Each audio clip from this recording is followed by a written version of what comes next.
Boa tarde, meus irmãos, sejam bem-vindos ao nosso tempo de culto vespertino.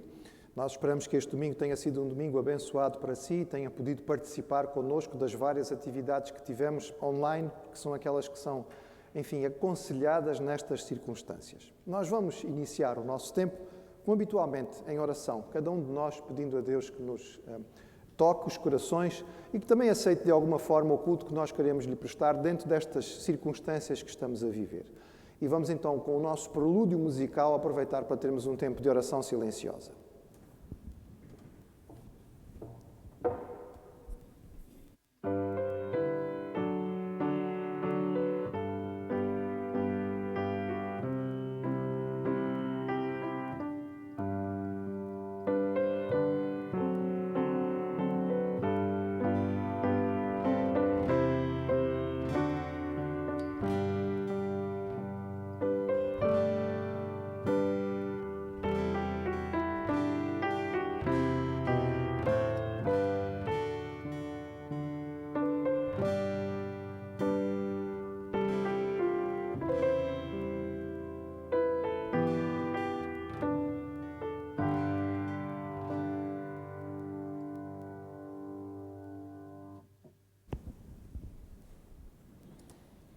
Queremos dar as boas-vindas aos irmãos nesta transmissão e agradecemos por estarem connosco para que nós possamos juntos cantar ao Senhor, adorar o seu nome e também abrir a sua palavra e procurar entender aquilo que Ele tem para nós. Nós vamos tentar neste culto lembrar mais uma vez a importância e a centralidade que Jesus tem para a nossa fé. Tudo aquilo que diz respeito à vida da Igreja gira à volta do Senhor Jesus e nele nós temos a nossa vida. Ele é o alvo pelo qual nós vivemos, Ele é a razão do nosso existir. E nós vamos lembrar aquilo que a palavra do Senhor nos fala sobre o desejo de conhecer mais o Senhor, porque nós fomos salvos para este relacionamento. Nós vamos ler o texto que se encontra em Provérbios, Salmos e Filipenses. Nós vamos fazer esta leitura de forma responsiva, junto com a nossa equipe de louvor. Os irmãos vão ver a leitura e, se quiserem acompanhá-la em casa, também poderão fazê-la. Diz assim a palavra do Senhor: Feliz é aquele que confia no Senhor. Ensina-me a fazer a tua vontade, pois tu és o meu Deus. A minha alma tem sede de Deus, do Deus vivo. Todas as minhas fontes estão em ti. Aquele que confia no Senhor, a misericórdia o cerca. Cria em mim, ó Deus, um coração puro e renova em mim um espírito estável. O que para mim era lucro, passei a considerá-lo por perda, por amor de Cristo. Sim, na verdade tenho também como perda todas as coisas, pela excelência do conhecimento de Cristo Jesus, meu Senhor. Pelo qual sofri a perda de todas estas coisas e as considero como refúgio, para que possa ganhar a Cristo e seja achado nele, não tendo como minha justiça a que vem da lei, mas a que vem pela fé em Cristo, a saber, a justiça que vem de Deus pela fé. Amém. Paulo tinha a consciência de que tantas coisas importantes na vida dele, antes dele conhecer a Jesus, deixavam de ter significado. E ele diz que essas coisas agora para ele eram um refúgio, eram lixo. Era uma coisa sem qualquer importância, mesmo para deitar fora. Comparando com conhecer a Jesus, não valia nada. E este é o entendimento que o crente tem. Por isso nós queremos estar mais perto do Senhor. E nós vamos cantar este desejo em oração: mais perto da tua cruz quero estar, ó Salvador.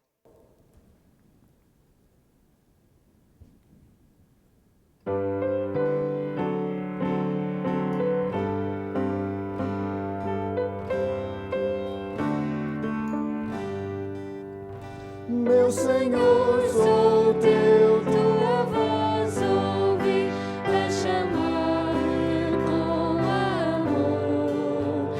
Mais de ti, mais perto eu almejo estar, ó bendito Salvador. Mais perto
e convivem com irreverente fé no Salvador falar.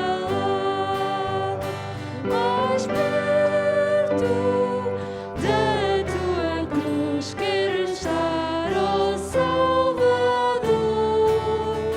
Mais perto para a tua cruz, leva-me, ó meu Senhor.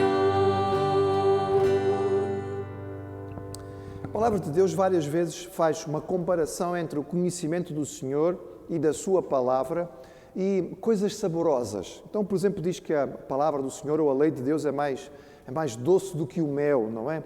É mais saborosa do que o mel. E é interessante nós pensarmos nisto, porque todos nós temos um prato preferido, não é? Aquela refeição que nós gostamos mais, aquele que é colocado à mesa e quando nós sentamos e olhamos e dizemos, ui, hoje vai correr bem, não é? E nessas ocasiões é muito difícil ficar só com um bocadinho.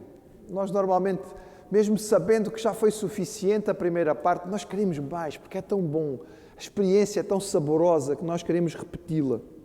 A Bíblia diz que, no que diz respeito ao conhecimento do Senhor, essa é a experiência que nós temos. Quando nós verdadeiramente nos aproximamos do Senhor e nós temos comunhão com Ele, quando nós aprendemos a descobrir o maravilhoso que é este relacionamento, nós não ficamos satisfeitos com pouco, nós queremos mais, queremos mais. E o salmista então dizia, como a corça anseia, eu também anseio por estar contigo, eu tenho sede da tua palavra, da tua presença, da comunhão contigo. Por isso nós podemos cantar, mais de Cristo quero ver, mais do seu amor obter, mais da sua compaixão e da sua mansidão, mais de Cristo. E nós vamos cantar isto em louvor e adoração ao Senhor.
Oremos. Obrigado, Senhor, por estarmos de alguma forma, mesmo que desta um bocadinho diferente, contigo hoje, a ouvir a Tua palavra, Senhor.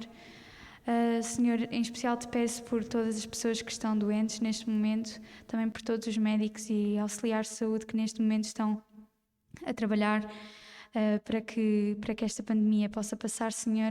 Abençoa os seus corações, Senhor. Abençoa também agora as nossas famílias, guarda-nos de todo o mal, de toda a doença, Senhor. abençoa as nossas casas e que dá sabedoria à população também para que possa cumprir com as regras, para que, se for da tua vontade, mais cedo, possamos estar todos juntos novamente na tua casa. É tudo o que peço, te agradeço em nome do Senhor Jesus. Amém. Amém. É natural que nós estejamos preocupados e em oração por aqueles que estão em dificuldade maior nesta época. Vamos constantemente ouvindo as informações e percebendo que aquilo que até há algum tempo parecia distante, a pandemia parecia estar a afetar mais outros do que a nós, está realmente muito perto de nós e alcançando aqueles que são os nossos. Algumas das nossas igrejas irmãs estão mesmo com, quase podemos dizer, um surto, com muitas pessoas e famílias inteiras infectadas, e nós devemos lembrar de orar por eles. Na nossa realidade, apesar de tudo, o Senhor tem sido misericordioso e nós não temos tido grandes complicações, pela graça de Deus, até aqui. Vários irmãos já tiveram a virose, a maioria passou sem grandes dificuldades. Nós ainda temos a nossa irmã Érica e a sua família a precisar das nossas orações, sobretudo ela, pelos seus problemas de saúde. Nós temos alguns irmãos em isolamento profilático com sintomatologia, mas a aguardar a realização dos exames, como por exemplo o nosso irmão João Batista. Os irmãos que nos preocupam mais neste momento são o nosso irmão Samuel Mota, que está internado e em dificuldade respiratória. Já nesta semana, já há vários dias, quando falamos com ele, antes de ir para o hospital, já havia claramente dificuldade em falar e nós devemos lembrar de orar por ele. Também o nosso irmão Kiala Mange, ele tem vários problemas respiratórios e nesta época do ano normalmente ele tem alguma dificuldade. Foi avaliado no hospital, fez o teste mais de uma vez, até hoje o teste foi negativo, mas ele está internado para tratamento de um derrame pleural. Então são irmãos que estão a precisar mais da nossa oração e da nossa insistência na presença do Senhor. Também é importante que nós estejamos a lembrar de orar pelas igrejas. Não é um tempo fácil. Nós somos privilegiados de termos os recursos para termos os meios, digamos, técnicos e também de termos a bênção de termos pessoas disponíveis e que conhecem, que podem nos ajudar, trabalhando naquilo que é as nossas transmissões, e os irmãos acabam por poder receber diariamente algum tipo de alimento espiritual por causa disto. E nós devemos louvar a Deus, mas nem todas as igrejas vivem esta realidade. Algumas têm limitações, não têm material, algumas não têm pessoas que entendem do assunto, têm dificuldade na sua liderança em termos da preparação de material, e estes irmãos certamente estão em mais dificuldade do que nós. Então devemos orar pelas igrejas, por aquilo que vai ser o desenrolar desta situação, porque é verdade que ficamos mais distantes. É bom podermos ter estes recursos, mas não é a mesma coisa que estarmos juntos. Então que o Senhor esteja protegendo a sua igreja, e não nos tornarmos daqueles que apenas choram e lamentam a situação, mas que saibamos, dentro daquilo que estamos a viver, usar os recursos e as oportunidades que temos.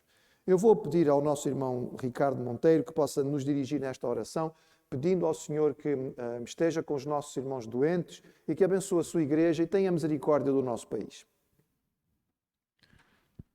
Senhor Deus, nós te louvamos, nós te agradecemos, nós te engrandecemos, Senhor. Obrigado por estar sempre presente nas nossas vidas, sempre disponível para nos ouvir, sempre pronto a atender aos nossos pedidos, Senhor. Nós te queremos agradecer e rogar pelo Presidente reeleito, Senhor, da nossa nação. Obrigado pela oportunidade e pela liberdade que temos de escolher, de votar, de exercer a nossa escolha, a nossa preferência, Senhor. Em relação ao Presidente eleito, possas ser com ele, Senhor, possas abençoá-lo, dirigi-lo, Senhor, dar-lhe sabedoria nestas circunstâncias difíceis em que a nossa nação está. Senhor, possas ungi-lo, possas enchê-lo do teu Espírito, Senhor, e que ele também te possa reconhecer como Senhor e Salvador. Pedimos, Pai, por tudo o que está a acontecer. Te entregamos tudo nas tuas mãos. Te rogamos, Pai, pelas pessoas da nossa comunidade que estão a necessitar mais da tua presença, que estão a padecer, Senhor, com esta pandemia ou por outras enfermidades, que possas ser com eles, Senhor. O irmão Kiala Mange, o irmão Samuel Mota, Pai, que eles possam sentir notoriamente a tua presença junto deles. Que eles possam ter a convicção, a certeza de que tu estás com eles, Senhor. E de que estás a ouvi-los. E de que estás com eles durante o seu sofrimento. A irmã Érica, Senhor, e a sua família, possas também consolá-los, possas dar uma rápida recuperação. Te agradecemos, Senhor, e louvamos pelo teste negativo da irmãzinha, pelas melhorias que ela tem sentido. Obrigado, Senhor, pela sua vida, que também possas continuar a abençoá-la. Ó Senhor, o pastor Marcos e a sua família ali na Amadora. Abençoa, Senhor. Tem misericórdia. Guia aquela comunidade na tua presença, Senhor. Que as famílias possam recuperar, possam ultrapassar esta dificuldade e que a tua igreja ali possa também voltar a reunir-se, voltar a juntar-se para te louvar e te adorar, Senhor. Nós te pedimos, Senhor, a tua misericórdia para a nossa nação, que está a passar um momento difícil, Senhor. Que neste momento é das piores do mundo no que toca às aflições desta pandemia. Que tu ainda assim, Senhor, possas trabalhar, que possas nos usar a nós, Senhor, como tua igreja, para levar uma palavra de consolo, de esperança, um auxílio, Senhor, onde quer que nós estejamos. Que possamos ser luz, possamos ser sal, Senhor, mesmo diante das circunstâncias difíceis. Fala agora aos nossos corações, àqueles que aqui estão, mas também àqueles que estão a assistir pela internet, Senhor, que a mensagem, ainda que vista num ecrã, distante fisicamente, Senhor, possa chegar aos corações daqueles que vão ouvir pela ação do Teu Espírito Santo. Unge o pastor Joed, que vai pregar, vai anunciar a Tua palavra e que ele possa ser instrumento nas Tuas mãos. É o que te pedimos e agradecemos sempre no nome do nosso único Salvador, Jesus Cristo. Amém. Amém. O irmão já escondeu alguma coisa? É provável que todos nós já tenhamos tido esta experiência. E há muitas razões para nós escondermos alguma coisa. Talvez quando éramos crianças podíamos brincar aos piratas e aos tesouros escondidos. Mas também à medida que a nossa vida vai acontecendo, é provável que nós tenhamos algumas coisas que queremos guardar, queremos preservar. E quando nós escondemos alguma coisa, normalmente isso significa algo importante. Nós não escondemos qualquer coisa. Porquê que o fazemos? Como é que o fazemos? Onde é que nós escolhemos esconder aquilo? Enfim, a ideia de uma coisa escondida acaba por ter um significado bastante grande. E o apóstolo Paulo vai usar esta imagem para transmitir uma lição muito bela a respeito da nossa ligação com o Senhor Jesus Cristo. Nós estamos a meditar na carta que Paulo escreveu aos Colossenses e já estamos no capítulo 3, estamos meditando nos primeiros versículos deste capítulo. Vimos já com algum pormenor os 2 primeiros versículos, mas queremos ainda meditar nos outros. E eu convido o irmão a abrir a sua Bíblia em Colossenses capítulo 3. Os primeiros 4 versículos dizem o seguinte: Portanto, se fostes ressuscitados juntamente com Cristo, buscai as coisas lá do alto, onde Cristo vive, assentado à direita de Deus. Pensai nas coisas lá do alto, não nas que são aqui da terra. Porque morrestes e a vossa vida está escondida juntamente com Cristo em Deus. Quando Cristo, que é a nossa vida, se manifestar, então vós também sereis manifestados com Ele em glória. Capítulo 3, segunda divisão que nós temos desta carta. É claro, Paulo não a escreveu com capítulos, ele foi simplesmente falando, mas é a transição, podemos dizer até suave, mas lógica, daquilo que normalmente Paulo fazia nas suas cartas, da parte teológica, doutrinária, para a parte prática, para a parte ética. Por isso, o capítulo 3, no versículo 1, começa com a expressão portanto. É uma ligação que ele faz com tudo aquilo que ele vinha dizendo anteriormente. Ele tinha falado a respeito da grandiosidade, da superioridade, da centralidade de Jesus acima de todas as outras coisas. Ele tinha mostrado que o cerimonialismo, a religião ascética, a busca de coisas, misteriosas e místicas por parte dos mestres, dos falsos mestres em Colossos, não tinha verdadeiramente importância e significado. Então ele vai passar a explicar como é que nós devemos fazer, qual deve ser a nossa vida para com o Senhor. E ele tinha então falado ou iniciado esta parte que estamos a meditar, falando sobre a importância da superioridade da nossa vida mental. Paulo vinha falando que nós devíamos pensar, buscar, colocar a nossa mente nas coisas que são do alto. Ele estava falando a respeito de algo muito importante, que é a liberdade que o Senhor nos deu de nós colocarmos os nossos pensamentos, de nós escolhermos aquilo que vamos pensar, de nós não permitirmos que a nossa vida mental seja desordenada, seja sem disciplina. Nós hoje sabemos, por exemplo, que em relação ao que comemos devemos ser cuidadosos. Uma alimentação indisciplinada vai trazer muitos problemas de saúde. se a pessoa só comer aquilo que apetece, se ela não tiver algum rigor, se não comer nas horas certas, se não distribuir os alimentos, se não evitar aqueles que são maus, vai sofrer fisicamente. Mas às vezes esquecemos que com a nossa mente funciona um bocadinho isto. Qual é a dieta que temos feito com a nossa mente? Recebemos qualquer porcaria, comemos qualquer fast food, vamos sendo alimentados por aquilo que realmente não alimenta, mas porque parece saboroso ou parece agradável no momento. Se a nossa vida mental não tiver alguma disciplina, se nós não tomarmos as rédeas daquilo que é o nosso pensamento, bem, alguém vai fazê-lo. E o nosso inimigo trabalha e tem muitos recursos para encher a nossa mente com aquilo que não é bom. Então, seja quando estamos bem percebendo isto, seja quando às vezes somos tentados a esquecer, a palavra de Deus nos chama e nos apela a que nós tenhamos consciência desta responsabilidade e usemos esta liberdade de forma sábia. E Paulo dizia, buscai, pensai nas coisas do alto, nas coisas superiores, nas coisas que pertencem ao Senhor. Desenvolvam uma capacidade de olhar para o mundo pela perspectiva divina, como a do Senhor Jesus, porque isto é importante para nós. E ele então pergunta-me, e porquê que nós devemos fazer isto? Porquê que a vida mental, porquê que a nossa preocupação, porquê que nós devemos usar a nossa consciência livre para realmente ter esta vida superior? Ele então vai dar 2 exemplos e que são ambos muito interessantes e valiosos para nós. E o primeiro, no versículo 3, ele diz, porque já estáis mortos e a vossa vida está escondida com Cristo Jesus. Esta expressão é muito interessante e é uma expressão muito trabalhosa. Se algum irmão quiser procurar, vai dar trabalho, mas pronto.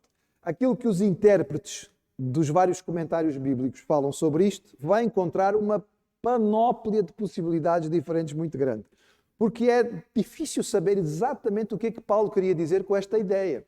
Então, em vez de nós optarmos por apenas uma das interpretações, eu creio que é interessante nós olharmos para várias delas e percebermos que estas alternativas podem não ser alternativas, mas podem ser complemento. Ou seja, nós podemos tirar alguma coisa de cada uma destas possibilidades. Por exemplo, o que é que ele queria dizer com a nossa vida está escondida em Cristo Jesus?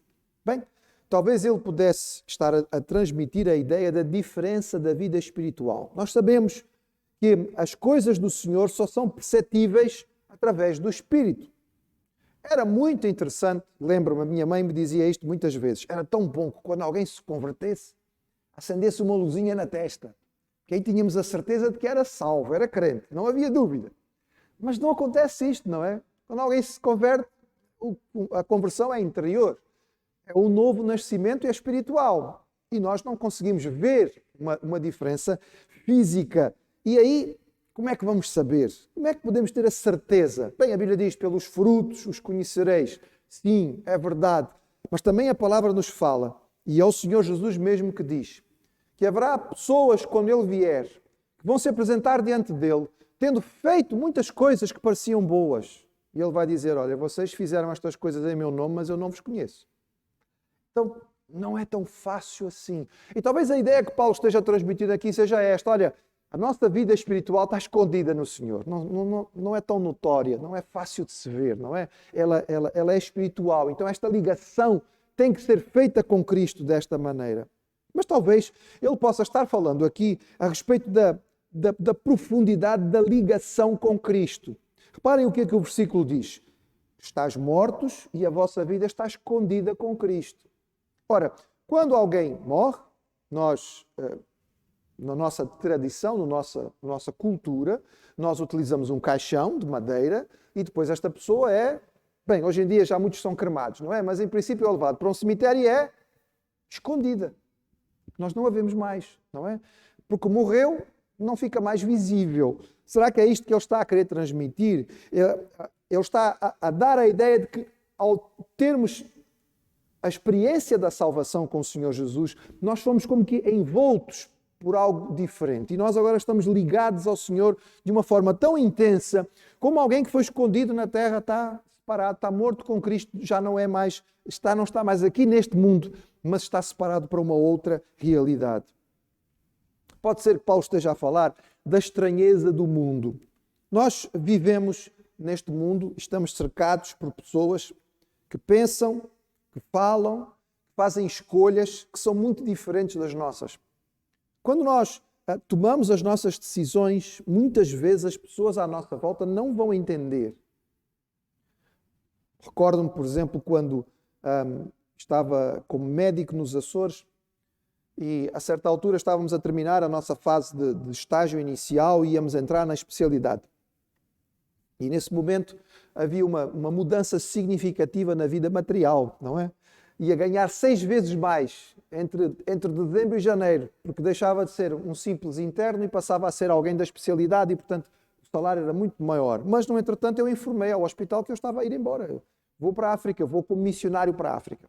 E lembro-me de uma colega muito bem intencionada, diretora clínica, foi à nossa casa conversar comigo e tentar convencer-nos e dizer, olha, eu sei, você ainda é novo, não é? O coração ainda tem uma visão romântica da medicina, mas olha, você não vai conseguir salvar o mundo, não é? Você não vai conseguir mudar a saúde na África. Pense bem, você é jovem, você acabou de ter um bebê, vai para a África com uma criança pequenina, não faz sentido. Veja bem, olha, porque ela pensou que talvez a questão fosse material, além de entrar na especialidade, eu divido consigo a urgência. Naquela ilha, na Ilha Terceira, onde estávamos naquela altura, só havia uma pessoa daquela especialidade. E evidentemente que esta pessoa estava de urgência 24 horas por dia, o tempo inteiro. Não quer dizer que era chamada muitas vezes. Às vezes ficava dias e dias sem ser chamada, porque não havia tantas necessidades ali dentro daquele contexto pequenino. Mas eu divido contigo. O aumento daquilo que seria o nosso ganho material era tão significativo que ela pensou, não, isto agora vai ser o passo final.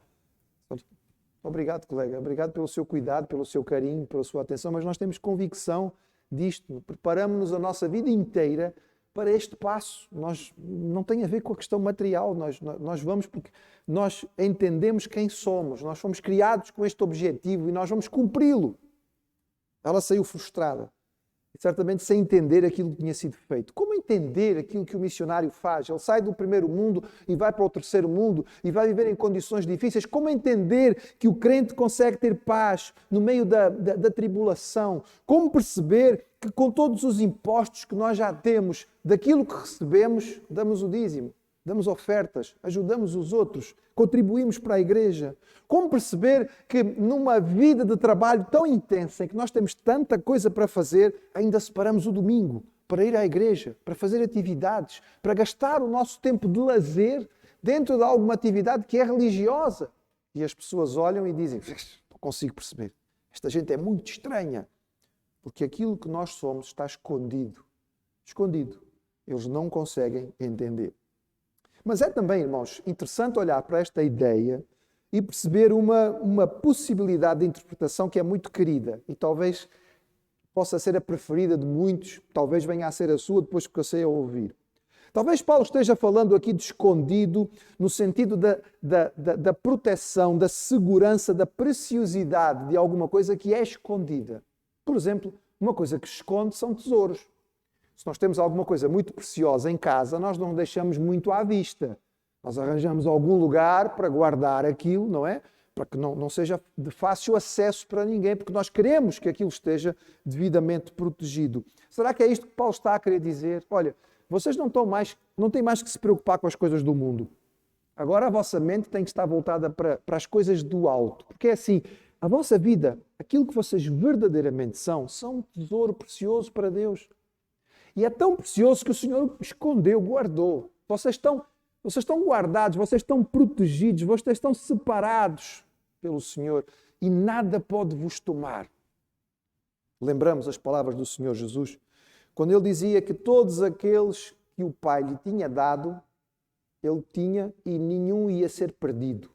E Ele dizia mesmo, ninguém os arrebatará da minha mão. Estão protegidos, estão guardados, estão escondidos comigo. Talvez o que Paulo está querendo transmitir aqui é o valor, a importância de cada um de nós para Deus. Somos tão preciosos como se fôssemos tesouros que Ele esconde. E a segurança da salvação, porque estamos protegidos, estamos guardados pelo Senhor até aquele dia. E esta ilustração é uma ilustração tão bonita.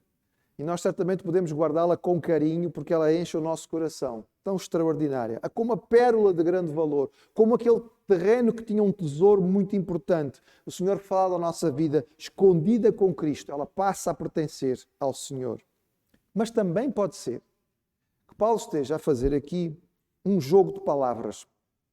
A palavra que ele usa para dizer escondido ou oculto é a palavra que dá origem à expressão apócrifo.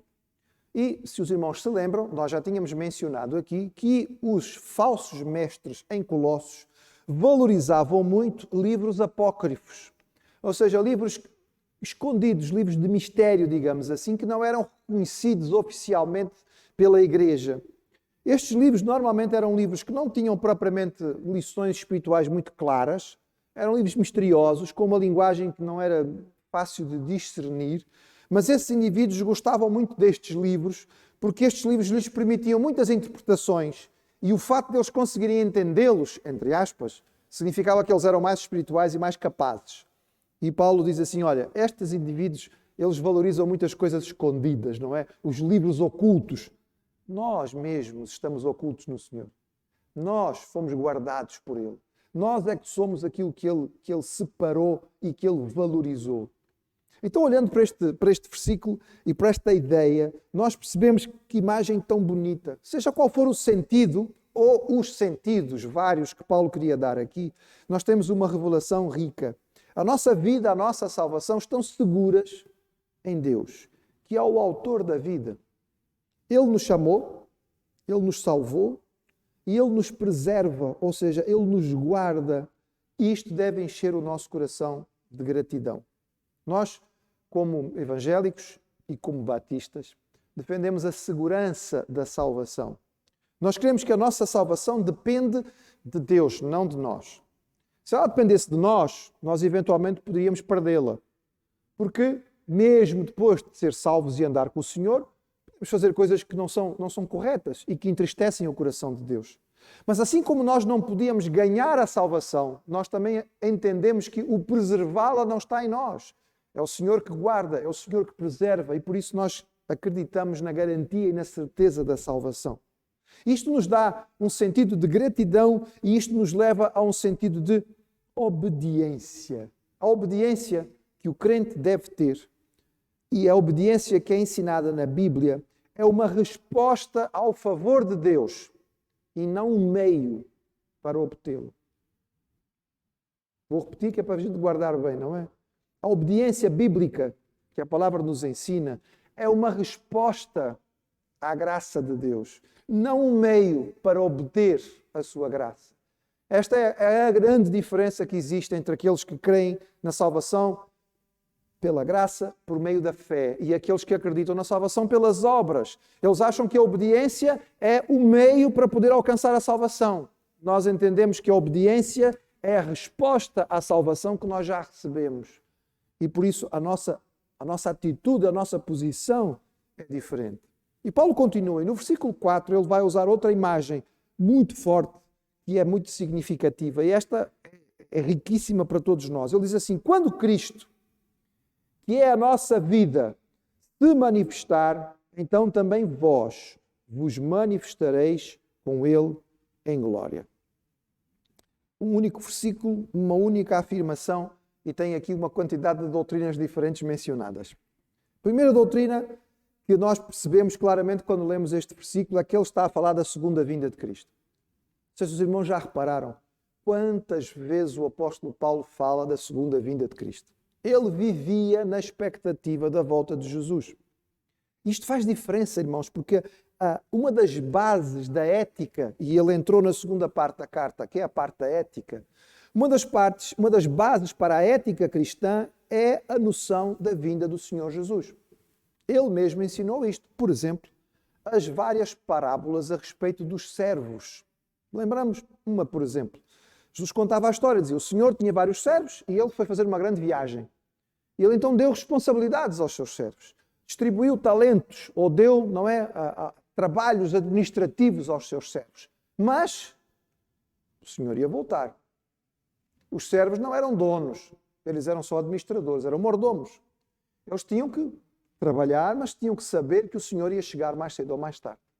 Numa das parábolas, o Senhor faz a diferença entre dois servos. Teve um que o tempo foi passando, passou, não havia nenhuma informação, não chegava nenhuma notícia, passaram-se meses, anos, e ele disse assim, o Senhor, eu sei lá se ele vem ou se não vem, pá, eu vou mas é aproveitar, e não é? Está tudo aqui à minha disposição, eu vou mas é aproveitar o máximo possível. E começou a comer, e a beber, e a folgar, e etc. e tal. E um dia que ele estava lá sentado na mesa do banquete, não é? Com os pés em cima da mesa, o Senhor abriu a porta e chegou. E ele não estava preparado. Mas houve um outro servo. Este servo tinha consciência de que o Senhor podia chegar a qualquer momento. E apesar de ele ter tudo à sua disposição, ele tinha a noção de que aquilo não era dele, ele era apenas um mordomo. Então ele trabalhava. E ele trabalhava todos os dias como se o Senhor fosse chegar naquele dia. E porque ele fazia isso sempre, ele estava preparado. E o dia que o Senhor chegou, o encontrou a trabalhar. E por isso o Senhor disse àquele servo, bom servo, servo fiel. Encontrei-te no lugar certo. Eu deixei-te esta responsabilidade. Então agora vem desfrutar, não é do banquete, vem desfrutar da glória, vem desfrutar da alegria e da satisfação que eu quero participar contigo. A ideia da vinda do Senhor é uma das bases para a ética cristã. Talvez uma das ideias mais importantes que Jesus transmitiu foi a ideia da presença constante, mas também da sua vinda.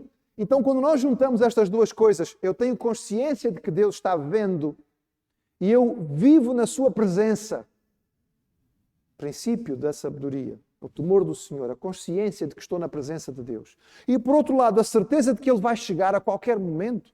Isto me dispõe a ter uma forma diferente de viver. E o que é que ele estava a dizer? Não gastem a vossa cabeça, os vossos pensamentos, a vossa vida com as coisas daqui, mas com as coisas do alto. Porquê? Porque vocês estão guardados pelo Senhor. E Ele em breve vai chegar. Então eram bases, eram razões pelas quais nós devíamos estar preparados para servir, com esta expectativa. Isto nos faz pensar um pouco e perguntar a nós mesmos. Quantas vezes eu penso na volta do Senhor? Atenção, irmão, não é para nós passarmos a vida sentados num sofá a olhar para o céu. Houve gente que fez isso, não é? Marcou um dia, uma data, vestiu-se de branco e foi para o alto dos montes ficar à espera que as nuvens abrissem. Não, o Senhor disse que nós não vamos saber o dia. Ele disse, ponto final, não vamos perder tempo com isto. Agora, a consciência e a expectativa da volta do Senhor muda a nossa forma de estar. Altera o nosso viver. Mexe com as nossas prioridades. Nós percebemos, lendo as cartas de Paulo, que ele constantemente menciona isso, porque ele vivia nessa expectativa, ele queria ver Jesus chegando. Às vezes eu tenho a noção de que alguns crentes, se pudessem, na hora que o Senhor estivesse para chegar, iam pedir para ele parar um bocadinho. Senhor, só um instantinho. Tem umas coisitas aqui que eu ainda não vi. Espera só um instante. Tem umas coisas aqui que eu não quero que o Senhor veja. Deixa resolver primeiro. Não. A expectativa deve ser parte daquilo que motiva a nossa vida com o Senhor. Segunda doutrina importante que está neste versículo, não é? Não sei se o irmão, quando eu lhe disse que havia várias doutrinas aqui, conseguiu olhar para o versículo e perceber. Então a primeira é a segunda vinda de Jesus. A segunda é a doutrina da glorificação. A glorificação é o aspecto futuro da salvação. Estamos sempre a repetir isto que é para ficar bem guardado. A salvação é-nos apresentada na palavra do Senhor como passado, presente e futuro. Passado, aquilo que foi feito pelo Senhor, só podia e tinha que ser feito uma única vez, foi feito e acabou, não tem que continuar a se fazer. Expiação, redenção, justificação, passado. O Senhor fez. Ele morreu na cruz, Ele fez aquilo que era necessário, o ato foi completo. Presente, santificação. O ato presente da salvação é a nossa transformação constante. É a mudança que vai acontecendo em nós. É a ação do Espírito Santo que vai nos moldando a figura e a imagem do Senhor Jesus. Futuro, glorificação. Quando nós vamos estar livres até da presença do pecado. Hoje nós estamos livres do castigo, não é? E estamos livres do poder. Nós não estamos mais debaixo da pena, não há condenação para os que estão em Cristo. O pecado não tem poder sobre nós, a não ser que nós o demos, porque o Senhor nos capacitou para o vencer, mas a presença do pecado continua aí. Nós não conseguimos nos livrar. Até Paulo escreveu aos Romanos dizendo, caramba, miserável homem que eu sou, isto não me larga, eu quero, mas parece que às vezes não consigo. Mas a presença do pecado também vai ser retirada. E um dia nós vamos estar na presença do Senhor completamente incorruptíveis, não é? Experimentando a sua glória. Nesse dia nós vamos estar revestidos da salvação, nós vamos brilhar para a glória do Senhor. É isto que nos espera. Nós vivemos uma época, irmãos, difícil, em que o mundo parece que fala mais do que nunca sobre morte. A morte é tema do dia a dia. Nunca foi como antes. Pensemos antes da pandemia. O irmão, por acaso, tinha notícias diárias de quantas pessoas tinham morrido no país? A gente nunca sabia isso. Isso era uma estatística que as pessoas que trabalhavam com saúde pública ou que iam fazer algum trabalho por algum motivo precisavam buscar. Mas nós, simples cidadãos, não éramos informados por isso, nem tínhamos que ser informados. Uma coisa mais mórbida. Todos os dias saber quantas pessoas morreram. Quero cá saber, não é? Mas agora já vai fazer um ano. Todos os dias nós somos informados. Capa do jornal, quantas pessoas faleceram. E nós percebemos o quanto o medo da morte tomou conta das pessoas. As pessoas vivem assustadas, vivem apavoradas. Há gente que neste momento vive em pânico. Porque tem medo de apanhar o vírus, porque tem medo de morrer, porque a morte é uma incógnita, a morte é um salto no vazio, a morte é a entrada no escuro, a morte é simplesmente acabar com tudo aquilo que se conhece. O crente não tem esta expectativa. Nós não vamos correr para a morte e não vamos pular, não é? Para acabar com as nossas vidas. Valorizamos aquilo que o Senhor nos deu, mas o partir deste mundo para o crente é o descansar com o Senhor. É o deixarmos as dificuldades e os sofrimentos desta vida. É o deixarmos a luta com o pecado. É o deixarmos a maldade que tantas vezes nos entristece e que nos cerca e partirmos para estar com Cristo. A expectativa e a vida do crente está voltada não para morrer ou deixar este mundo, mas para a glorificação. Aquilo que nos aguarda é um momento fantástico, extraordinário, em que nós vamos estar na presença do Senhor, já sem qualquer limitação, experimentando a sua glória. Nós mesmos experimentando, participar da natureza divina. Quando o crente entende isto, não é difícil. Não é difícil. E por isso Paulo dizia aos crentes ali em Colossos: quando Cristo, que é a nossa vida, se manifestar, então vós também sereis manifestados com Ele em glória.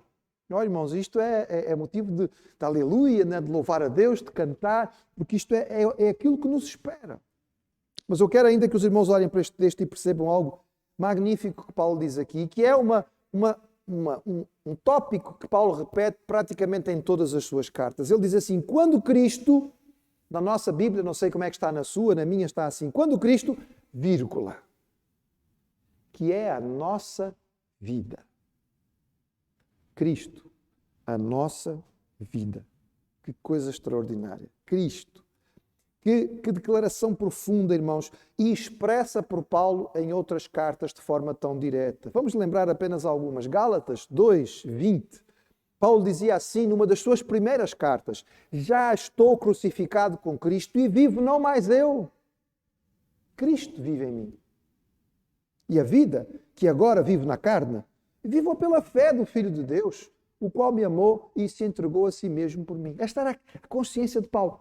Ser cristão, irmãos, é isto. O resto é ser religioso. Paulo dizia: eu não vivo mais a vida. Eu abri mão. Ele é Senhor. A vida que eu vivo é Cristo. A vida que eu vivo é Cristo. Ele é a minha vida agora. Ele tinha escrito aos Coríntios, na sua segunda carta, no capítulo 4, versículo 10, trazendo sempre por toda a parte a mortificação do Senhor Jesus no nosso corpo, porque a vida de Jesus se manifesta também nos nossos corpos. Ele queria ser uma cópia de Jesus. O seu objetivo e o seu alvo era viver mais parecido com Cristo. E por isso ele dizia: nós mortificamos as coisas da carne e vivemos o nosso dia a dia para o Senhor. É a vida que nós vivemos, é a vida de Cristo. E talvez aquele texto mais marcante a respeito desta realidade, que está lá em Filipenses capítulo 1, verso 21. Porque para mim o viver é Cristo e morrer é ganho, é lucro, é vantagem. Nós ouvimos as pessoas falarem muitas coisas, não é? Então, por exemplo, às vezes ouvimos, morre um jogador de futebol famoso, como há pouco tempo morreu, e alguém diz assim, pá, o futebol era a vida dele. O futebol era a vida dele. A vida dele é o futebol. Ouvimos falar de indivíduos que têm esta profissão e quando não estão a jogar a bola, estão em casa a assistir jogos de futebol. A vida deles é só aquilo, não é? Eu até posso dizer que gosto um bocadinho de futebol, irmãos, mas é assim, a vida ser o futebol, irmãos. 11 indivíduos dentro de um campo a tentar enfiar uma bola de couro dentro de um retângulo com uma rede. Será que isto merece a vida? Algumas pessoas talvez coisas mais significativas, coisas. A música é a minha vida. Preciso da música, a música enche os meus dias. Possivelmente bem melhor do que o futebol, mas será que é isto que merece? É comum nós ouvirmos falar de algumas pessoas, e o trabalho? O trabalho é a vida dele. A vida dele é trabalho, não é? Ele é dependente, não consegue pensar em outra coisa. Não consegue desligar. Ele vai para casa, mas a cabeça continua ligada ao trabalho. A vida dele é o trabalho. Ou tantas outras coisas. Paulo dizia a respeito de si mesmo e dizia aos crentes em Colossos: Cristo é a nossa vida. Quando Cristo, que é a nossa vida, se manifestar, Cristo é a minha vida, significa que Ele é a fonte, o padrão e o alvo. Ele é a fonte da vida, irmãos. Ele é onde nós encontramos a nossa força. Há tantos dias em que é difícil levantar. Há tantas situações que são difíceis de enfrentar. Há tantos momentos em que nos apetece desanimar e baixar os braços. Aonde vamos encontrar a força para a vida? Aonde vamos encontrar a fonte para continuar a viver? É em Cristo. A partir do momento em que nós entendemos isto, irmãos, nós temos que ser sensíveis à situação do mundo. Porque quando eu descubro que Jesus é a razão para eu ter a força para viver, e eu olho para aqueles que estão à minha volta que não têm esta força, eu percebo porque é que estão deprimidos. Eu percebo porque é que estão em baixo. Eu percebo porque é que estão desanimados. Falta-lhes a fonte maior. Mas Cristo é a nossa vida, Ele é a fonte, Ele é a força da nossa vida. Mas Ele é também o padrão. Ou seja, a maneira como eu vou viver, o modo como eu vou viver. Há tanta importância em como fazer as coisas, não é? Como viver. Nós sabemos como viver, irmãos. Nós recebemos o ensino da palavra do Senhor. Temos que viver como Cristo. Ele chamou e disse, vinde a mim, aprendei de mim, vivam como eu, sou manso e humilde, e vocês vão encontrar descanso para as vossas almas. Mas Ele é o nosso alvo. Ele é a força, Ele é a fonte, Ele é o padrão, Ele é o alvo final para o qual nós caminhamos. A glorificação, este momento em que nós estaremos tão próximos da beleza maior do Senhor, de poder refletir aquilo que Ele é, já sem nenhuma mancha, já sem nenhuma sujidade, já sem a presença do pecado, cumprindo então aí o propósito maior pelo qual nós fomos criados. Nós estamos então, irmão, vendo estes versículos, o versículo de 1 até ao 4. Vamos então fechar recordando o que estes versículos dizem e vendo se eles ficam bem claros para nós. Paulo dizia, fostes ressuscitados juntamente com Cristo. Então buscai as coisas do alto, onde Cristo vive, assentado à direita do Pai. Pensai nas coisas do alto, não nas daqui da terra, porque morrestes e a vossa vida está escondida juntamente com Cristo em Deus. E quando Cristo, que é a nossa vida, se manifestar, então vós também sereis manifestados com Ele em glória. Ou seja, libertos dos métodos humanos de tentar a salvação, que Paulo tinha mencionado no capítulo 2, os métodos da religião, os métodos da ciência, os métodos da mística, seja lá o que for, compreendendo que os princípios e os valores que enchem a nossa vida devem ser aqueles que vêm do alto, escolhendo colocar a nossa mente e a nossa vida intelectual e as nossas emoções a serviço daquilo que vem do Senhor, centrando as nossas vidas em Jesus, porque nele nós estamos guardados e Ele é a razão de nós vivermos, nós então, certamente, iremos olhar para a nossa vida e há uma quantidade de coisas que temos que descartar. Porque para viver desta maneira, estas coisas não servem. E haverá coisas que nós temos que desenvolver, investir nelas, porque são estas as coisas que vêm do Senhor. E quais são as coisas que nós temos que descartar? E quais são aquelas em que nós temos que investir? Bem, Paulo vai falar sobre elas a partir do versículo 5. Ele vai primeiro explicar o que é que nós temos que deitar fora e depois ele vai explicar o que é que nós precisamos desenvolver. Mas é evidente que hoje já não será tempo para nós pensarmos nisto. Nós queremos sim terminar este nosso tempo juntos, louvando o nosso Deus e cantando a Ele. E fazendo deste cântico final, deste culto, a nossa oração. Dizer ao Senhor que nós queremos realmente viver esta vida com Jesus. Cristo é a nossa vida. Então a nossa oração cantada final diz: "Sê minha vida, ó Deus de poder, que eu nunca perca a visão do teu ser. Se é noite ou dia, tu és minha luz, tua presença meus passos conduz." Vamos cantar louvando ao Senhor.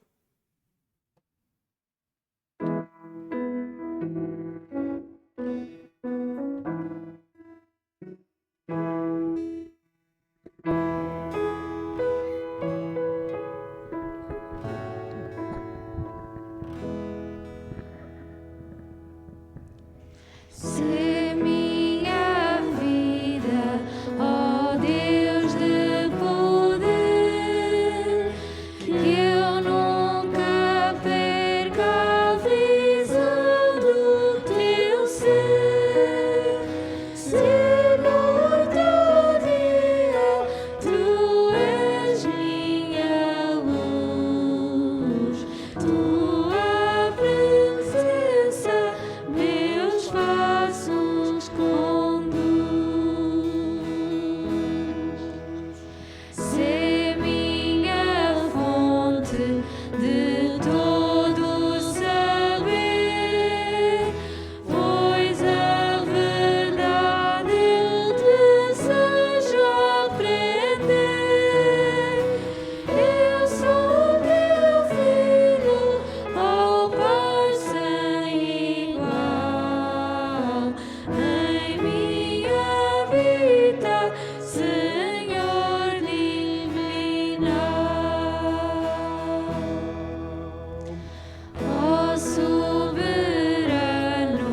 do reino eternal, hei de chegar à vitória final. Ser o primeiro no meu coração, ser minha vida, ser minha visão.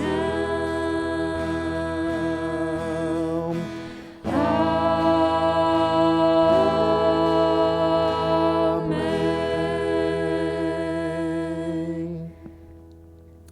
Queremos agradecer a presença dos irmãos conosco neste culto. Queremos lembrar-lhe que diariamente, 9 da manhã, o irmão tem disponível para si um tempo de meditação que ajuda-nos a colocar as nossas mentes nas coisas que são do alto, para nós começarmos bem os nossos dias. Quarta-feira, às 6h30, nós teremos o nosso tempo de estudo bíblico e oração através do Zoom. E lembrar aos irmãos que ao longo da semana nós temos os grupos familiares. Eles estão a acontecer na terça, na quarta, na quinta e na sexta, em vários horários diferentes, normalmente no fim do dia. Estão a funcionar normalmente através do Zoom. Se você tem acesso ao Zoom e ainda não pertence a nenhum grupo familiar, então busque informação. Há um grupo próximo da sua casa, provavelmente, e juntando-se a estes irmãos é também um senso de nós participarmos. Este encontro é um encontro menor, somos grupos mais pequeninos, podemos trocar ideias, falar um bocadinho e pensar na palavra do Senhor, recebendo alguma instrução e direção para as nossas vidas. Que o Senhor possa abençoar esta semana. Nós vamos começar. Pai do céu, louvamos-te pela Tua palavra. Te agradecemos, Senhor, porque as nossas vidas estão guardadas, protegidas, escondidas contigo. Ajuda-nos, Senhor, a perceber o significado de poder dizer: Cristo é a minha vida, Cristo é a nossa vida. Que o nosso viver realmente possa refletir aquilo que Tu és, porque para isto Tu nos criaste. Obrigado, Senhor, por este tempo que podemos meditar na Tua palavra. E obrigado pela disponibilidade que temos destes meios de poder chegar àqueles que não poderiam estar aqui presencialmente. Abençoa, Senhor, a cada um de nós. Guarda-nos, toma conta daqueles que estão enfermos. Tudo nós entregamos nas Tuas mãos. Em nome de Jesus. Amém.